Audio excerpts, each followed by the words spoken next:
Good morrow, scholars. Welcome again to Witch and Wizard. I mentioned in the last video that I'm trying to plot out all the characters and plot line and timeline of mine and Mika's series. If you guys have any suggestions for heroes, I've mentioned a few times on this channel that our series, the best way to think of it is a cross between Batman comic books and Game of Thrones. Anyway, if you have ideas for heroes and villains or bystanders who would be memorable, let me know down in the comments. I would love to base some characters off of people, or if you just have an idea for a character you'd love to see, let me know. I'm sure it would be interesting to get your guys' opinions. Anyway, we are on chapter 77, Misty, page 221. I whipped out my drumstick like it was a 6 gun, and get this, it crackled. This time my magic worked like it was supposed to. I started by making Whit look older and put him in a guard's uniform that was perfect to the last detail, with the New Order logo and everything. Next, I snapped the drumstick at myself and everybody gasped. One of the kids almost fainted on the spot. I hope you're right about this, Whit said, pulling his guard's cap down tight over his forehead. I have my doubts at the moment. Margot, who was a logical police kind of gal, shook her head in dismay. I had to admit, looking at my handiwork, Whit in his guard uniform, a dead ringer for a guy in his 30s, that I was getting much better at my craft. Not to mention I'd managed to turn myself into vermin. I hadn't realized how weeny mice were. I was about the size of a large fig, covered everywhere with white and brown, glossy fur. I had long white whiskers that tickled my face and ears that were hair-trigger twitchy. I whipped my tail around my side and caught sight of it. Okay, that's pretty cool, except for the embarrassing ear twitch tick, which showed me my reflection in his regulation New Order silver belt buckle. And I had to admit I made a cute enough mouse as far as mice go, and a very promising witch. But then I looked up and down the street where we were, and my confidence flagged. Imagine, if you will, a fast-moving car tire that seemed the size of an elephant on steroids, or a lumbering human being the size of a rocket ship.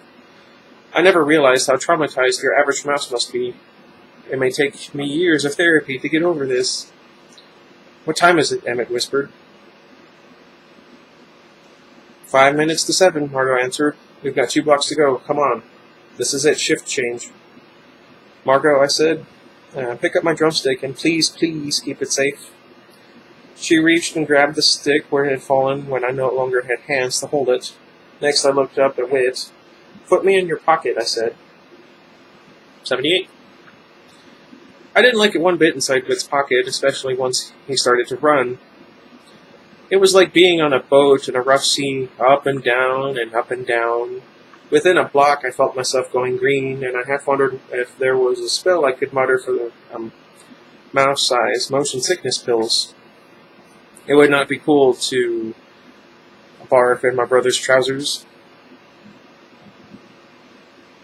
I can vouch for that. Anyway, where was I? There's the van with the new prisoners, Whit said. The same one we came in.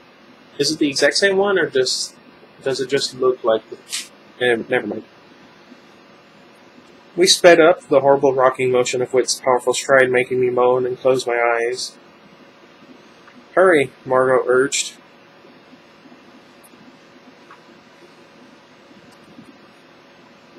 Then he reached into his pocket and plucked me out so I could see. We had gotten to the prison gates just as the van pulled up and honked. Go, Emmett told Whit. My brother tossed something into a wire trash can near the street corner. With a soft flume, the contents of the can turned into a giant fire. What's that? What's happened? Whit cried, pointing at the trash. Immediately, the gate guards leaped into action, racing down the street, leaving the van and its driver for a precious moment.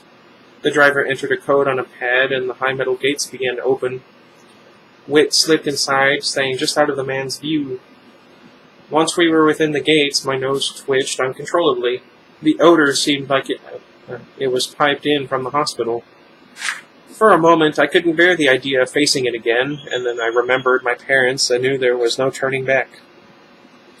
The driver opened the van doors, and a lot of scared kids slowly climbed out, looking around with saucer-wide eyes.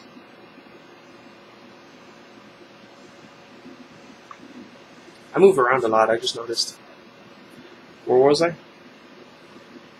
A guard stepped out of the inner gatehouse, ready to process the new prisoners, some of them no more than 5 or 6. I felt sick at the thought of what horrors were in store for these innocent kids. Whit and I locked eyes, and yes, I swear that a mouse and a human can actually do this. And we whispered the identical words that we'd practiced. Sleep now, little ones, rest your heads and sleep. The night will hold you in its arms, and safely you will keep. Our mother and father had sung this lullaby to us when we were little, and I hadn't been able to remember a single thing past the last word because I'd always drop like a stone into sleep when they'd finished. Whit and I were banking on the fact that they'd actually been using magic to put their totally wired kids to bed at night. Okay, so it was a stretch. And sure enough, nothing happened. The guard and the driver talked nonchalantly and flipped papers on the clipboards, chatting, "Just another day incarcerating innocent children, la-di-da." Whit and I looked at each other, and I saw panic starting in his eyes. "Sleep, you goons," I thought desperately, wishing I had my drumstick and hoping I wasn't going to end up as mouse paste in the next few seconds. The gate slammed shut behind us, our friends locked outside the prison, and here we were, a fake guard who might turn back into a teenager at any second, and a mouse who might turn back into a girl at any second, and 2 new order goons who were going to notice that something strange was going on and sound the alarm. Any second now. 79.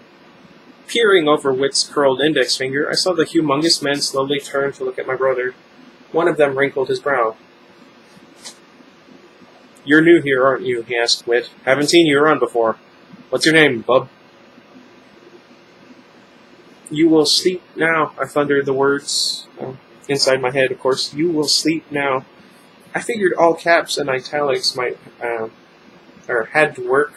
And then the 2 men crumpled onto the pavement at Whit's feet, dead asleep. Gonzo to the world. The kid prisoners stared at the goons with alarm, as if maybe they were next to go. "It's okay," Whit told them. "We're your friends. You have to trust us." We're kids. Sorry. Then Whit held me up close to his face. "Are you sure about this?" he whispered. "This isn't a game, Misty. But there's no turning back now. Mom and Dad and all those kids who could be turned to smoke and ash are inside. Get these new kids in the van and get them out of here. Pick up Margot and Emmett. Tell them to stay close by. If I can disarm the alarm or the gates, they'll have to shuttle the escaping kids through the tunnels really fast." Whit frowned, and it was so weird. Even the creases in his skin looked huge. Even his one zit. If you see chunks of cheese or peanut butter, like lying in the middle of a small wooden board with fire all around it. "I got it," I said. "Drag those sleeping guys into the gatehouse." Whit let out a breath, looking extremely unhappy with me. "Well, I'll be standing by. I'll be watching for you, Mysteria." Which, he knew, was what Dad had always called me in times of great stress. "Okay," I said. I stared down at the ground, which looked about 10 stories away. I closed my eyes and jumped, quite pleasantly surprised when I landed neatly on all 4s, ready to run. "See, I didn't go splat," I called out to it. "You be careful," he called back. Careful is my middle name. I looked ahead at the very large gray prison building. Right away I saw a drain pipe and headed over to it. "Biggie, what are you doing?" Before I actually entered the pipe, I glanced back at my brother, trying not to think this might be the last time I'd ever see him. That's a depressing thought. "See ya," I called in a voice he couldn't possibly hear. Excuse me. Then I peered up into the darkness of the rusty pipe. I could smell damp air, old leaves, and other nasty things I couldn't identify. I heard mice were excellent climbers. I guess I was about to find out. Chapter 80. Wait. 229. I'm getting dizzy. I shuddered and cringed as I watched Wisdy's tiny tail corkscrew, then disappear up that drain pipe. No magic could wipe away the grotesque image of her being crushed under a New Order prison guard's jackboot. But my job now was to save the kids who'd just been brought in the van, and then I could get to my parents. The quicker the better. "We're not staying here?" one of them asked timidly as I backed the vehicle out of the gates. "Isn't that against the New Order rules?" "No to your first question, yep to the second," I said, making sure there was no oncoming traffic. "Change of plans, it's all good." I popped the truck into drive and swung out into the street fast, racing to the alley we passed on our way in. I rolled down my window and waved. Margot, Emmett, and the others emerged from the shadows. "Where's Wisty?" Margot asked. "Up a drain pipe. Where else?" I said. "We have to ditch this van." "No, we can use it later," Emmett said, sitting beside me in the front seat. Margot crammed herself in, too. "Go up 3 blocks and take a right at the light." Margot reassured the kids as we drove. "You aren't criminals. We're taking you to live with us. It isn't fancy, but it's better than the prison." "We're not going to jail?" one girl asked, wiping her tear-streaked cheeks with both hands. "No," Margot said. "We're going to Garfunkel's." Seeing their little faces relax was incredible, I must admit. I knew they'd have lots of questions, but at least they had hope. They had us. "This next part gets a little tricky," Emmett said nervously, "but it'll get us back to Garfunkel's without being seen on the main streets." "Oh no, not that," Margot yelped, looking alarmed. "Okay, make that frightened. It's a death trap." "It's the only way," Emmett said. Can we go back to the death trap part?" I asked. "Right here," Emmett shouted suddenly, grabbing the wheel. "Sharp left." "There's nothing there," I shouted back as the van hopped the curb. "Hang on, everybody," Margaret commanded. "This could get a little rough." I whipped my head from side to side, checking for innocent pedestrians I should avoid mowing down. "There," Emmett said, pointing again. "Where?" Then I saw what he meant. Too late. I slammed on the brakes, but apparently if you're driving a heavy van full of kids and you're suddenly on a steep staircase going down, the brakes give out immediately. The children in the back screamed like they were being strapped to a thrill ride built by a serial killer. I had a split second to wonder if they all wished they were back at the prison, getting little gray striped jumpsuits to try on. Jumpsuits. Something's wrong with me. But that was the only coherent thought I managed before we were bouncing around too much to think straight. Down, down, down. Why is it that time flies when you're having fun, but when you're behind the wheel, plummeting down a flight of steps in a van full of hysterical kids, time virtually stops? The laws of physics are so unfair. "What were you thinking?" I yelled at Emmett. "This is a subway station." "That's right," Emmett shouted over the noise of the crunching shock absorbers, which didn't seem to be absorbing too much shock. The sound of the kids screaming bounced up and down like hysterical hiccups. "Another abandoned subway. We can ride the tracks all the way to the portal, which will bring us home." "Oh, no way."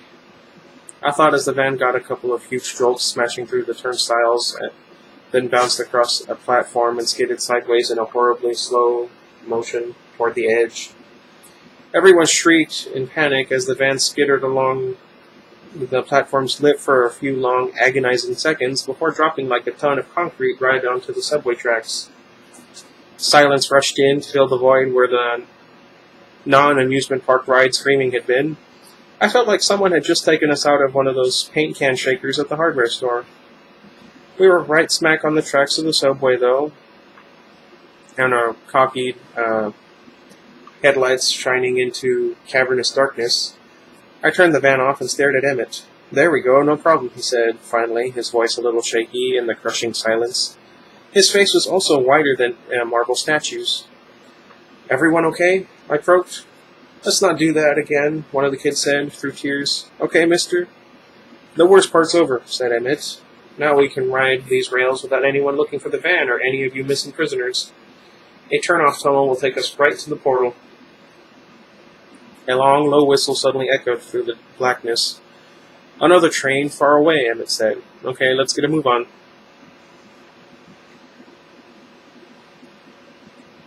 I reflexively checked the rearview mirror as I felt for the ignition key under the steering wheel. What I saw was a bright single light piercing the darkness behind us. Not so far away. I turned to Emmett, my heart slamming into my chest. What? That task, Emmett. Take a look at the back window. He didn't need to. The kid's screams told him everything he needed to know. 82. Misty. 235. If you're ever on the brink of death, or in my case, of ill-fated eternal life as a rodent, I recommend singing childhood songs to lift your spirits. How can you be climbing up a drainpipe without indulging in a cheerful round of Itsy Bitsy Spider?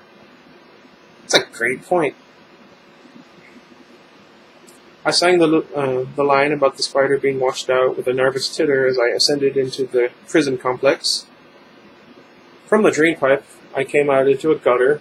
I raced along the roof edge until I found an air conditioning vent, just like I'd seen in the prison schematic back at Janine's computer. Excellent. I squeezed through and then ran along the duct until I found another vent, and then another, and another. I was as close as I ever wanted to be. I was as close as I ever wanted to. What? Being a rat in a maze. I'm not sure I read that right, but I give up. But right then, I was becoming increasingly aware of another mouse side effect. You can smell a million times better than you can as a person. I quickly found out that I could actually follow my nose.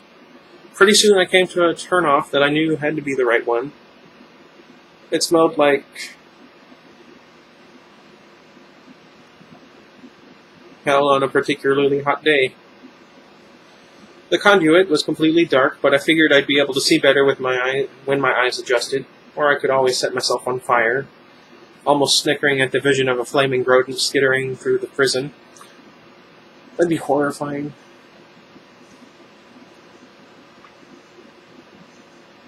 I stretched my neck in through the slats and then squeezed my body most of the way. One final heroic tug and I was suddenly dropping down, down, down into nothing. There's a good reason our worst nightmares are so often about falling, that deer in the headlights awareness that something really, really bad's coming but not being able to do anything about it. It's probably the world's best, or should I say worst, recipe for ultimate deluxe supersized terror. I plunged headlong into the spinning, blurring darkness, bouncing off one dusty metal wall and then another, flailing in order to catch something, anything to slow my descent. But there was nothing, just the wind blowing harder and harder as I fell faster and faster and faster. And still there was no sign of the bottom, although in this pitch-dark shaft I probably wouldn't even see it coming. "Stop," I squealed mindlessly. "Think fast, Misty. I was a witch. A witch could use magic. Magic could stop a falling object. What stopped a gavel in midair? Why couldn't I stop something as small and light as a mouse?" I gestured with my paws. I flicked my tail like a wand. I wished and raged the way I had in the past when I'd gone invisible or burst into flames, but nothing worked. I felt about as magical as a tomato dropping from the roof of a very tall building, about to go splat. I have to say, the old cliche about your life flashing before your eyes is dead on. I saw it all. Misty, the feisty but loving daughter. Misty, the high school truant. Misty, the bad, scary witch. Misty, the liberator. Misty, the roadkill. Or something that was about to look a lot like it anyway. Then it hit me. Literally stopped my panicked breath, not the force of a hard surface. Instead, I was clobbered by a rank smell of what was about 100 times worse than Wit's gym bag. And I was falling right toward it. A dim light began to fill the tube below me, and in an instant I saw where... my freefall would come to an end. In the prison garbage pile. Luckily, a mesh screen was fastened across the opening to the shaft. I hit it at what felt like 60 miles an hour. It's a good thing the wire had some give to it, or I'm sure I would have been flattened on the spot. Or just sliced through if she weighed a little bit more.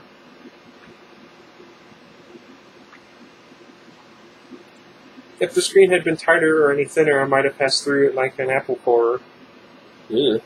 As it was, the thing worked like an overstretched trampoline and sent me rebounding back up into the vent before my final smackdown. The force of the impact knocked the wind out of me, and I was instantly sure I'd broken some ribs and my left foreleg. Judging from how my head was throbbing and the fact that I couldn't see straight, I probably had a concussion too. Shaken, injured, disoriented, but alive, I forced myself to scan my surroundings. I'd made a serious dent in the screen, and the rusty old clasps that held the thing in place had nearly bent straight. Then I recoiled at the sound of some squeaky chattering below me. I choked back my vertigo. Hey. I'm so bad about heights, I usually turn around and face upward on down escalators. What?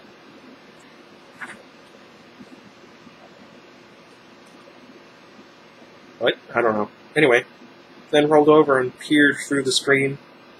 It wasn't technically a trash pit, but an open-top steel container filled with torn bedding, soiled inmate uniforms, and revolting scraps from the prison kitchen. And wait, it was full of eyes staring right at me. Rats. Dozens of them, filthy, furred, greasy-tailed, evil-looking. I'm not especially squeamish about them normally. My science teacher even had one in the classroom last year. But these weren't nice white pet store rats like Mr. Nicholas. And I wasn't a human girl here. I was a mouse, a.k.a. prey. Come on, magic, come on. A spell to let me climb or fly, a spell to let me banish the rats to oblivion, a spell to turn me into a large cat, a spell to make this all into a dream I could wake up from. But my mind, my energy, my spirit were stone cold frozen. All I could manage was to stare back at the rats as their matted fur, their soulless black eyes, their wicked yellow teeth. Or at, I don't know, did I say as? Their wormy pink tails. I was safe for the moment. There was at least 8 feet of space between them and me, and unless they were really good with cheerleader squad pyramids, they wouldn't be able to get anywhere near me. I looked up into the shaft and spied a ridge, a seam in the metal where 2 sections had been welded together. It wasn't much, but it might be enough to grip. And if there was another seam above that, and another above that, I jumped desperately upward, my good foreleg outstretched, and missed. And that was too bad, because the clasps on the screen really weren't ready for me to fall on them again, and they promptly gave away. No. The screen swung open, and I fell backward, helplessly airborne once again, plunging toward the trash and the nightmare scrum of rats. Okay. I'm tired. And really thirsty. So I'm going to end that one there. I forgot the bookmark for both of the books. That's okay. So yeah, let me know if you have any thoughts on interesting characters. If you have an idea for a storyline, even if it has nothing to do with what I was talking about. I have a few other stories that I'd like to work on.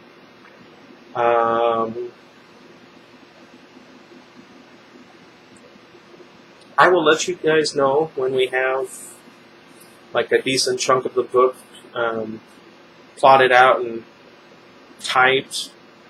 If somebody would like to be our beta reader, let me know. I would love to work with somebody on there with that. Anyway, until next time, goodbye everybody.